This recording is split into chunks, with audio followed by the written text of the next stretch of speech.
Whether you're into quirky adventures, natural wonders, culturally significant landmarks, or local food and drink that you can't find anywhere else, I've put together several great travel lists for you to peruse. The idea is that it can help shortcut planning your next travel adventure, or it could leave you even more overwhelmed, but we'll see. All right, we're going to start with the unusual and the unique. So the first one I want to show you is Atlas Obscura. Atlas Obscura is this collection of quirky gems all around the globe, and it used to be just a list of places that people submitted. The site's grown a little bit more since then. They call themselves the definitive map of the world's extraordinary sites. This is an interactive map. You can also just search if there's like a destination you have in mind. I quite like this. There's the places near me, or the random place, Thunder Bay, Ontario. So it used to be just a list of unusual places, but the website has massively expanded to include experiences and unusual food and drink options, which I definitely appreciate, and I'll talk about those in a bit.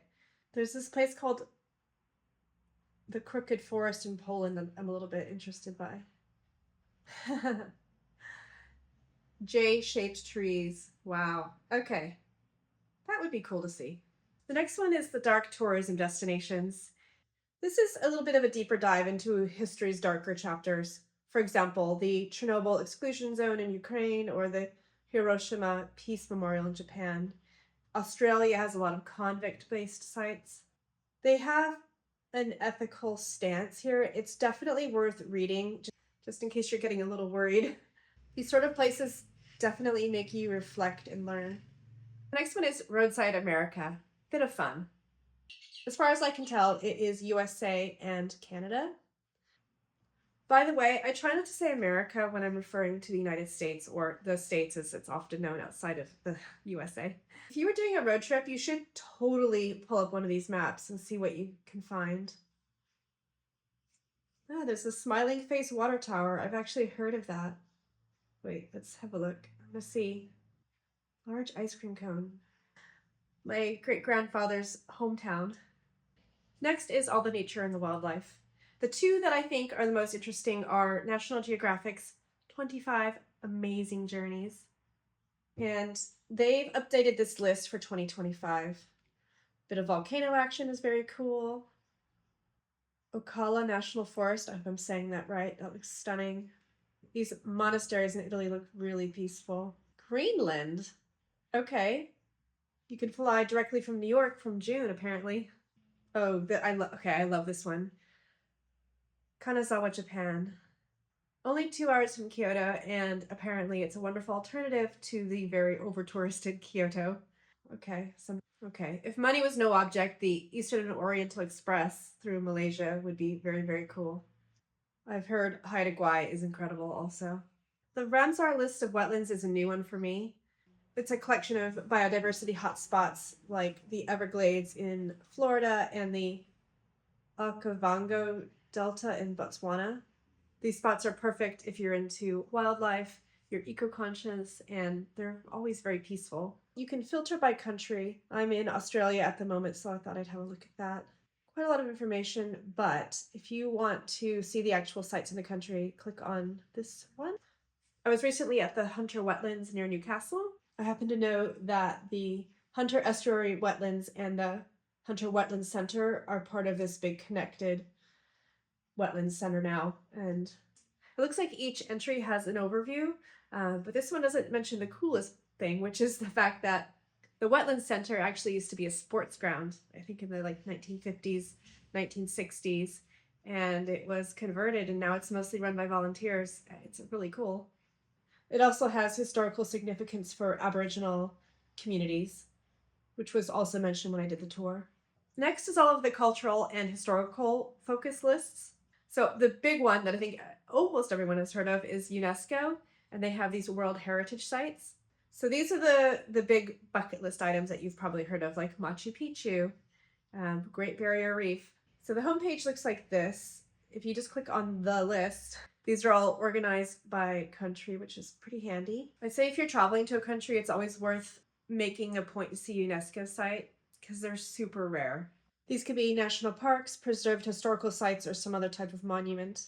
Places like Mesa Verde is on this list, but it is also part of my next list, which is the National Historic Landmarks. The National Historic Landmarks is a division of the National Park Service, and these are all specific to the United States, where a good half of my viewers are from. Okay, so you can select a state from the top, Mesa Verde. Really interesting place. And then within each country or region, there can be more specific lists. For example, there's the European Heritage Label. I think there is some overlap compared to UNESCO, but they do call out the differences. I couldn't find a better view of these. They seem to be by year, but there's only 67. So, and also in specific countries, there will be their own lists. I know in England, there's the National Trust, English Heritage, Landmark Trust, and the Royal Historic Palaces. And I've been a member of all three of them at some point in time. I haven't been to any Landmark Trust properties yet. There's no shortage of places to go. I feel like I need to give a special mention to the Benjamin Franklin House in London. It's truly special, and not a lot of people know that the father of electricity lived in London for 16 years. How's your decision fatigue going? Are these lists giving you a starting point, or am I making it worse? Let me know in the comments below. Okay, the last section is the food and beverage category.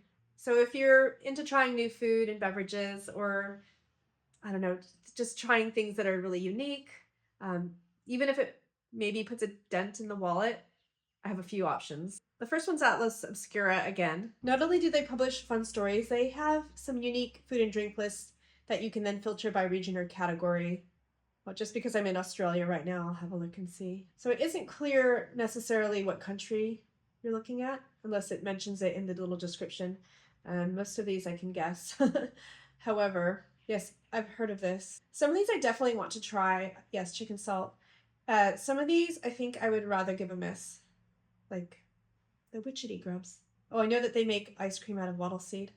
Next is the Michelin Guide restaurants. So this is where you would treat yourself. Treat yourself to some of the world's best dining. Michelin doesn't always mean over the top expensive though. When I was in Slovenia, I did go to a Michelin star restaurant. Not entirely on purpose, but it was worth it. And I paid about 119 US dollars for it. Anyway, I'll link the video above where I go into some detail and include some photographs. All right, so you can do some filtering, which is nice, and you can also just search for the location. Okay, and this is the one I went to. It was lovely, really lovely. Lots of local specialties, regional foods, seasonal foods, and the chef came out and said hello, which was really nice also. And then we have the world's 50 best restaurants or bars. If you go up to the menu here that says 50 best, there's some subcategories to explore. Might be fun to tick a few of those off the list. The next one I don't have a list yet, but it's major wine regions. I don't know, I guess you could just almost like a choose your own adventure, pick a category and, compile your own list. I've made my own best haunted pubs of Dublin, and major wine regions is my next one I'm working through. So what's your travel vibe? Quirky? Iconic? Let me know in the comments which list you're going to dive into next. The next video in my series around neurodivergent travel planning will be coming out in a few weeks. But in the meantime, check out my other videos on travel planning or the videos on minimizing travel overwhelm. Otherwise, I definitely know that Atlas Obscura and Roadside America have their own YouTube channels. Thanks for watching. Bye for now.